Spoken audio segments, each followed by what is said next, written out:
पहलगाम दहशतवादी हल्ल्याचा बदला घेणाऱ्या सैनिकांच्या सन्मानार्थ महाडमध्ये रविवारी शिवसेना शिंदे गटाच्या वतीने तिरंगा रॅली काढण्यात आली। पहलगाम हल्ल्याचा बदला घेण्यासाठी भारताने ऑपरेशन सिंदूर मोहीम राबवत पाकिस्तानवर एअर स्ट्राईक केले। त्यानंतर भारतीय सैनिकांच्या सन्मानार्थ तिरंगा रॅली काढण्यात येत आहे।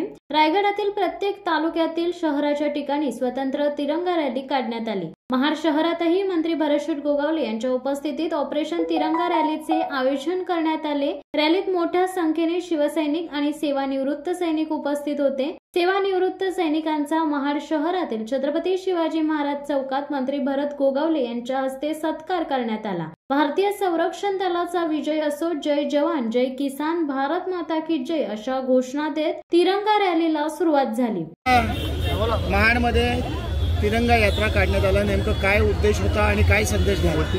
ज्या भारताच्या नौजवानांनी सैनिकांनी जे सिंदूर यात्रा जे सिंदूर ऑपरेशन हे सफळ केलं आणि त्या निमित्ताने आज संपूर्ण देशामध्ये ही तिरंगा रॅली निघालेली आहे। त्यामध्ये आम्हीही रायगडमधून महाडला आज आपण ही तिरंगा रॅली काढलेली आहे की त्यांना समर्थन देण्यासाठी, पंतप्रधान आणि देशाचे सैनिक यांना समर्थन देण्यासाठी, त्यांचा उत्साह वाढवण्यासाठी आज आम्ही सर्व उत्स्फूर्तपणे आज या तिरंगा रॅलीमध्ये सर्व जाती धर्माची लोक आम्ही समजतो।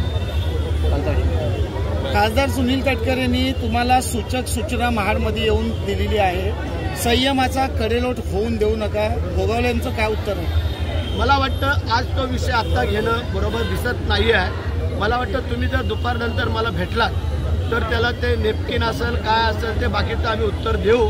पण आज फक्त आणि फक्त देशाचे पंतप्रधान आणि देशाचे सैनिक फक्त यांच्या समर्थनार्थ आजची रॅली आहे। तरी माझी कृपा करून मीडियावाल्यांना विनंती आहे की बरेच दिवस बाकी आहेत, त्याचा समाचार घ्यायला आपण कधी तयार आहोत।